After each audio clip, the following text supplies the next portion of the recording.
શિવ શક્તિ માર્કેટમાં આગની ઘટનાને કાપડ બજારમાં ઘેરા પ્રત્યાઘાત સર્જાયા છે। વેપારીઓમાં દુઃખમાં સહભાગી થઈને તેમને મદદરૂપ થવા સાથોસાથ હોળીના કાર્યક્રમ નહીં કરવા અને કાર્યક્રમના ખર્ચના નાણાં પીડિત વેપારીઓ માટે એકત્ર કરાઈ રહેલા ફંડમાં આપવા વ્યાપક તબક્કે અપીલ થઈ રહી છે।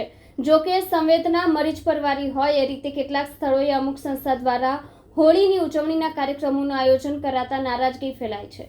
રવિવારે ફાગોત્સવની ઉજવણીના નામે ફક્ત અશ્લીલતા દર્શાવતો એકથી વધુ વિડીયો વાયરલ થતા કાપડ બજારના વેપારીઓ ભારે વ્યથિત થયા છે।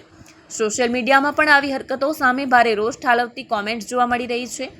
વિડીયો પૈકી સૌથી વધુ ચર્ચાના કેન્દ્રમાં રહેલા એકમાં ફાગ ગીત ઉપર ડાન્સ કરતી મહિલા બીભત્સ ઇશારા કરતી દેખાય છે। એક વ્યક્તિ સાથે ડાન્સ કરતા કરતા મહિલા તેના ખોળામાં પણ બેસી જાય છે। ફરી અશ્લીલ ઇશારા કરતા બીજા વ્યક્તિના હાથમાંથી પૈસા લઈને નૃત્ય કરવા માંડે છે। ત્યારબાદ ડાન્સર મહિલા પર બીજો એક વ્યક્તિ નોટો ઉડાડતો દેખાય છે। આ વિડીયો ટેક્સટાઇલ વર્તુળોની સાથે શહેરભરમાં ચર્ચાનો વિષય બન્યો છે।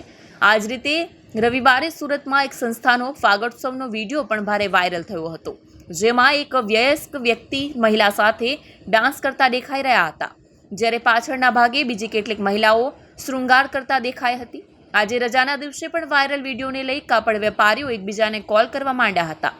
આ વિડીયો જોયા બાદ મોટાભાગના વેપારી શરમ સાથે વ્યથિત થયા છે। સુરતના કાપડ બજારમાં આટલી મોટી દુર્ઘટના બની છે, ત્યારે આ રીતે ફાગોત્સવની ઉજવણી થાય એ માનવતા નથી તેવી ચર્ચા સાથે વિવિધ સોશિયલ મીડિયા પ્લેટફોર્મ પર આયોજકો સામે ફિટકારનો વરસાદ થઈ રહ્યો છે। વેપારી વર્તુળોના દાવા અનુસાર સુરતમાં નાચગાન સાથે હોળીની ઉજવણીના કાર્યક્રમો કરવા માટે રાજસ્થાનથી 6 થી 7 જેટલી પાર્ટીઓ આવી હોવાનું જાણવા મળ્યું છે। આ વાયરલ વિડીયો બાબતે પોલીસે જણાવ્યું હતું કે વાયરલ વિડીયોને લઈને તપાસ શરૂ કરવામાં આવી છે।